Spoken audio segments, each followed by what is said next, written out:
Okay, so yesterday was ridiculously easy, multiplying one digit number by either a 10 or 100. But today is more of a focus on dealing with a multiple of 10 or 100, meaning 50, 500, 70, 700, all of that.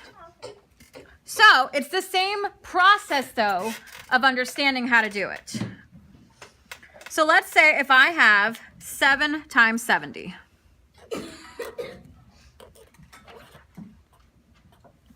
First, all I do, what is 7 times 7? We should know this.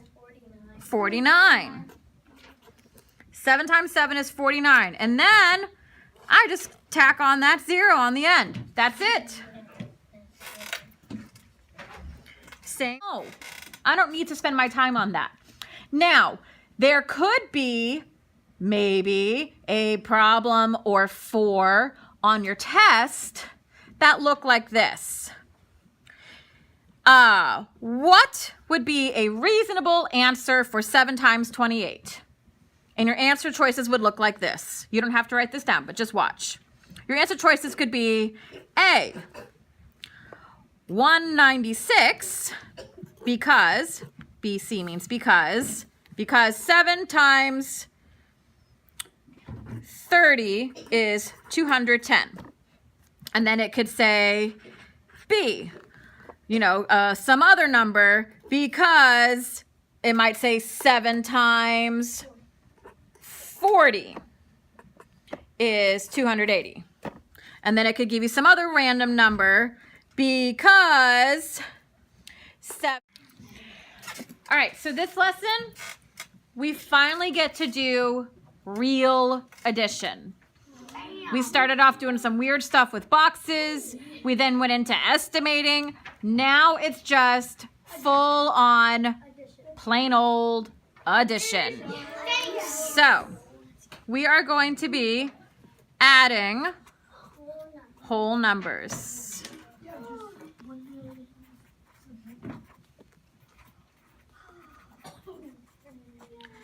And basically, when I'm adding whole numbers, I'm just adding them up.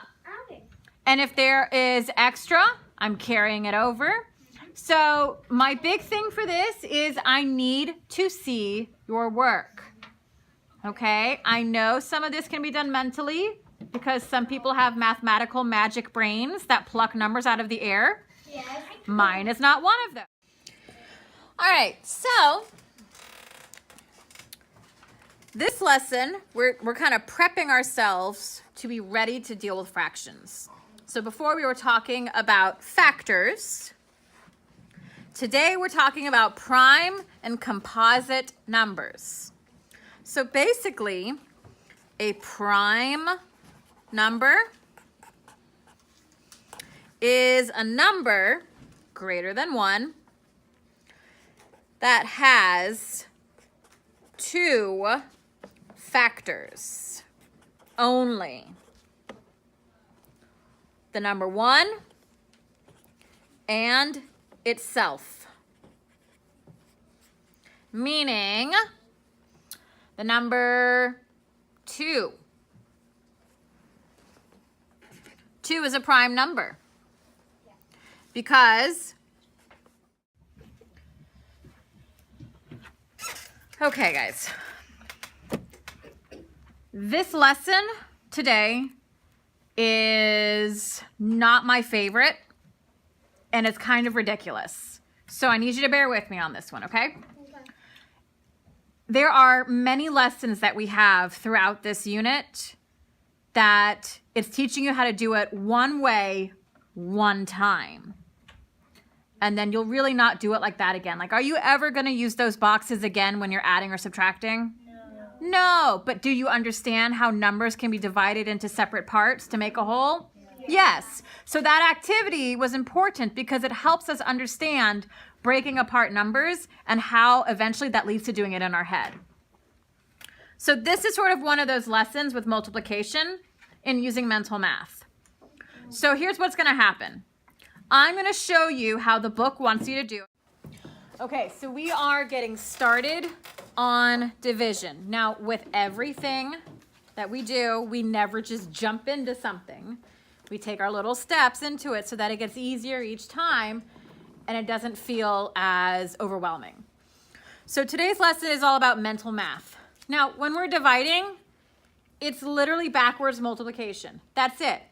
If I'm trying to divide, this is easy, bear with me. If I'm trying to do something like 10 divided by 2 equals blank, really all I'm doing is I'm turning it around. This equal sign turns into a multiplication sign.